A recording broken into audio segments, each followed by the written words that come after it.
मोह और माया के अधीन होकर हम सत्कर्मों से दूर हो रहे हैं, परंतु यदि हम मोह से दूर होते हैं तो हम पारिवारिक कर्तव्यों को कैसे निर्वाह करें? तो मोही कोई पारिवारिक कर्तव्य कर पाता है? आप कैसी बात करते हो?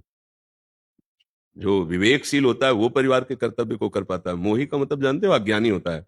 अज्ञानी अपने कर्तव्य को जानता ही नहीं तो पालन क्या करेगा? कौन अपने कर्तव्य का पालन कर रहा है मोह से युक्त होकर के? आप विचार करो। आप अपने मनुष्य स्वरूप में क्या अपने कर्तव्य का पालन कर रहे हैं? आप एक पुत्र हैं, आप एक पिता हैं, आप एक किसी के पति हैं, आप किसी के कोई ना कोई संबंध में है। तो कर्तव्य कहते हैं दूसरों को सुख प्रदान करना, ना कि दूसरे से सुख लेना। क्या दूसरों को सुख देने की वृत्ति आ गई है? क्या दूसरों में भगवत भाव आ गया है?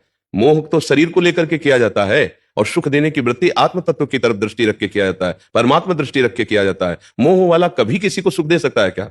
कभी नहीं दे सकता। मोह वाला तो अपने सुख, शरीर सुख की मांग करता है, और वो कभी धर्म का पालन नहीं कर सकता है। जब मोह का नाश हो जाएगा तब सच्चाई में तुम परिवार का पोषण कर पाओगे, सच्चाई में अपने परिवार का उद्धार कर पाओगे, सच्चाई में अपने परिवार को सुख दे पाओगे। मोही पाप कर्म करके धन लाता है, पूरे परिवार को नष्ट कर देता है, सबकी बुद्धि को भ्रष्ट कर देता है, सबको अशांति और क्लेश प्रदान करता है, और स्वयं दुखी होता है।